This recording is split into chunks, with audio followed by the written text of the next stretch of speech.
A question I often get is, how long should I try to focus? Well, the research literature point to the key importance of so-called ultradian cycles. You've all probably heard of circadian cycles or circadian biology. Circa, the day, circadian is about 24-hour cycle. Well, our brain and body operate within that day, or within each and every day, I should say, with 90-minute ultradian cycles. So my suggestion would be, anytime you're going to sit down and try and focus, you're going to try and do a focused bout of physical exercise or skill learning or musical learning, or maybe you're even just having a conversation. Maybe you're a therapist or you're attending therapy or a class. How long should it be?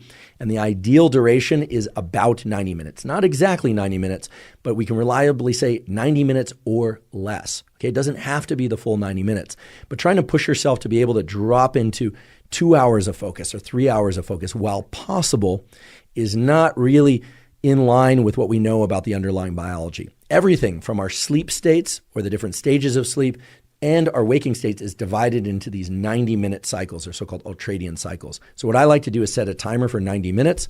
I acknowledge and accept the fact that under most conditions, unless I'm really pressed for a deadline and I'm optimally caffeinated, etc., the first 5 to 10 minutes of that 90 minutes are a transition time. It's like the warm-up for focus, but I do include it in that 90 minutes. And then I really try and drop into doing focused mental work or learning of some sort. Again, this could be physical as well, motor skill learning, or I think we're running or lifting weights, etc., and really try and drop into that across the full 90 minutes. Again, accepting the fact, okay? It's not just an idea, the fact that occasionally our focus will flicker. It will jump out of focus, and then a big part of being able to focus is to go back to focusing. The way I'd like you to conceptualize this perhaps is that arrowhead suddenly getting very, very broad, that you're focusing on many things, or that arrow shifts to a different location in the room. The key is to be able to shift it back and to narrow it once again, and that's an active process. So much so that it requires a lot of metabolic energy. Your brain is the chief consumer of metabolic energy. The calories that you consume is so-called basal metabolic rate. Most of that isn't related to movement or heartbeat or breathing. It's related to brain function. Your brain is a glutton with respect to caloric need. So understand that at the end of 90 minutes, or maybe even after 45 minutes, you might feel rather tired or even exhausted. And it's very important that after a bout of focus, that you take at least 10 minutes, and ideally as long as 30 minutes, and go through what I call deliberate defocus. You really want to focus on somewhat menial tasks or things that really don't require a ton of your concentration. This is starting to become a little bit of a movement out there in the kind of pop psychology and optimization world, this idea of not looking at your phone as you walk down the hall to the bathroom, certainly not looking at your phone in the bathroom. And I should mention, by the way, this is a particular annoyance of mine. Have you noticed that wait times for restrooms in public places has increased substantially in the last 10 years?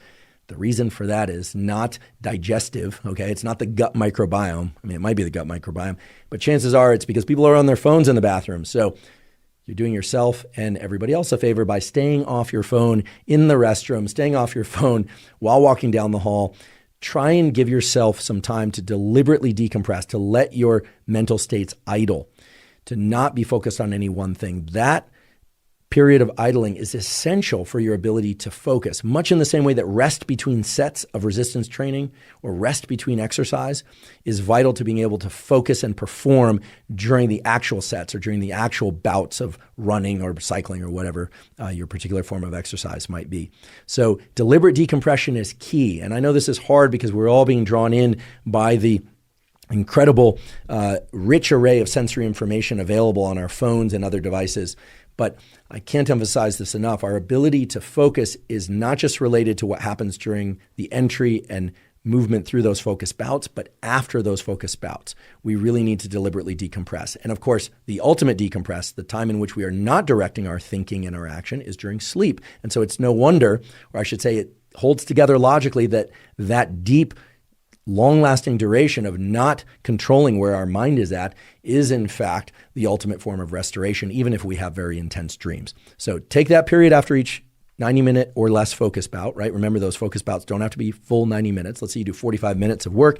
You're just done with it. Set it down and go do something for maybe 5, 10, maybe even 30 minutes that is functional for your day, right? Just not just walking around in circles or staring up at the sky, although if you can do that, do that. But most of us have other things to do, but do things that are rather automatic or reflexive for you, and try not to do any focused reading. Try not to bring your vision into a tight location, such as your phone, and try and deliberately decompress, because that will allow you to drop into intense bouts of focus again, repeatedly and repeatedly throughout the day.